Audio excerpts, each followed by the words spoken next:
Hi everyone.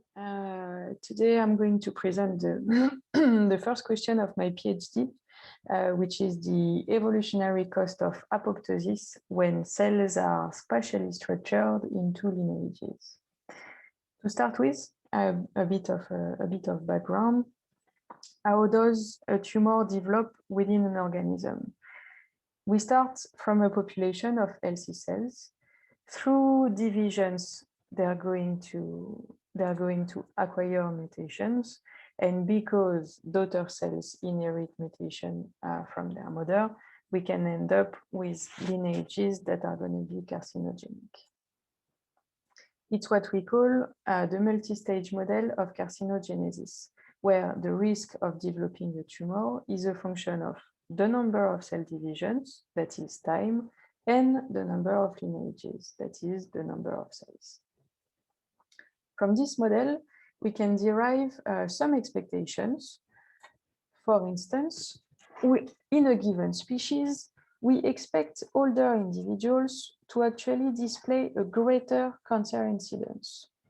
But it's absolutely not what we observe in humans, because in humans, we indeed observe an acceleration of cancer incidence during adult life, and then when old ages are reached, we observe a deceleration, and even in some cases, we can see a decrease in cancer incidence. So that calls for an investigation of the evolutionary relationship between cancer and senescence. And it's what I'm going to do during my PhD at the cellular level. Because, so when you have accumulation of genetic damage in a cell, the cell can become cancerous, but it can also enter cellular senescence, meaning that it stops dividing, or enter apoptosis, meaning that the cell is dead. During my PhD, we have one large hypothesis, that an evolutionary trade-off exists between cancer and cellular senescence. That hypothesis comes from the fact that both cellular fate share a lot of similarity regarding the cellular pathways. But if we are saying that there is an evolutionary trade-off, then we are also implying that apoptosis comes at an evolutionary cost. Hence, my first question. Our hypothesis regarding the cost is that apoptosis, in the end, increases damage accumulation because of two things. The first thing are compensatory divisions. Indeed, to maintain the tissue homeostasis, the tissue needs further divisions to compensate for the cell losses. That's the first thing, compensatory divisions. The second thing is that lineages are likely to play a role because, as we said before, daughter cells inherit the mutation load from their mother. So that the first step of my PhD is to understand how we untangle the compensatory divisions with the spatial structures and the link with apoptosis. In order to answer those questions, I'm using agent-based models, meaning that I'm simulating populations of cells. I'm describing the behavior of individual cells and then looking at the evolution of the complete populations. Because I'm looking at compensatory divisions, I'm actually contrasting different scenarios. So when I have a vacant site in my tissues and I need to fill it to maintain homeostasis, my different scenarios are my different rules allowing me to pick one cell to fill a vacant site. And by contrasting those scenarios, I can also contrast the influence of only compensatory divisions and the influence of spatial structure due to lineages. The same way, I have two different measures. The first thing is that I'm looking at the mutation load in the tissue. So I'm looking at the mean and standard deviation within the tissues to see whether compensatory divisions alone are enough to increase the mean damage. The second thing I'm looking at is what I call the mutation load in cells, meaning that I'm looking at the distribution of mutation within a given cell, within cells, and that will allow me to see whether having a spatial structure allows me to skew the distribution and actually have more damage accumulation.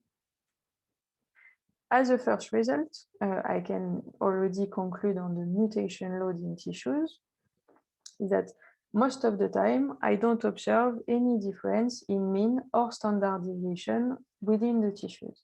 As you can see on the top panel, you have the mean on the left plot and the standard deviation on the right one.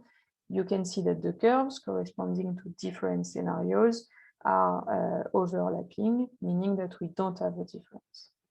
I have a few marginal cases that are exceptions. As you can see on the top panel, for some parameter combination, I actually find curves that are well delineated, meaning that I have a difference. Those cases occur when I have frequent mutations and frequent apoptosis. So that's the first pattern, that's the first result. Regarding the mutation load in cells, so as I told you, the idea is to check the skewness. So we look at the distribution of mutation in our tissue, and we try to see whether having lineages leads to more damage accumulation. It seems that yes, in some cases, which is nice. As you can see on the top panel, if we are looking broadly, our three different scenarios seem to yield very similar distributions. But if you are looking on the bottom panel, you can see that the third scenario, the blue one, allows for more damage accumulation in a given cell. And this third scenario is the one with the spatial structure. So it seems that in some cases, we can find an increase in mutation load. But I still need to find a pattern and to see whether it's consistent with different parameter combination. So it's still a work in progress. That brings me to my sort of conclusion. So we had a question whether apoptosis leads to more mutation accumulation and what is the role of lineages. To answer that, I'm using agent-based model and I'm contrasting different scenarios.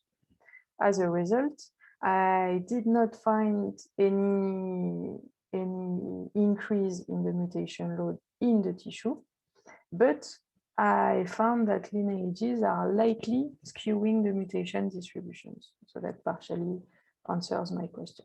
So my very first perspective is to conclude on the patterns according to the parameter value. But once this is done on the on the longer term in this project, I will add senescence to be able to balance the cancer risk with organismal senescence. And once this triangle between cancer, senescence, and apoptosis will be solved, I will be able to implement more complex eco-evolutionary scenarios because it's likely that our trade-off will be influenced by intrinsic properties of the tissues. So its anatomy, the competition between cells or their interactions, maybe also contrast different steps in life. So that's for the modeling part of the PhD. And then the last part will actually be to go back to the first graph that I showed you, is the pattern of human senescence and human cancer incidence, and to actually test in other species, both mammals and birds, whether we actually find the same pattern. So with all those perspectives, I would like to thank my two amazing PhD advisors, Samuel Pavard and Tadzio Tissot. I would also like to thank my funding bodies for the opportunity to carry on that project, and thank the Musée de l'Homme, who's providing me with a working place. And last but not least, thank to every one of you for your attentions. And if you have any question, I will gladly try to answer them. Thanks.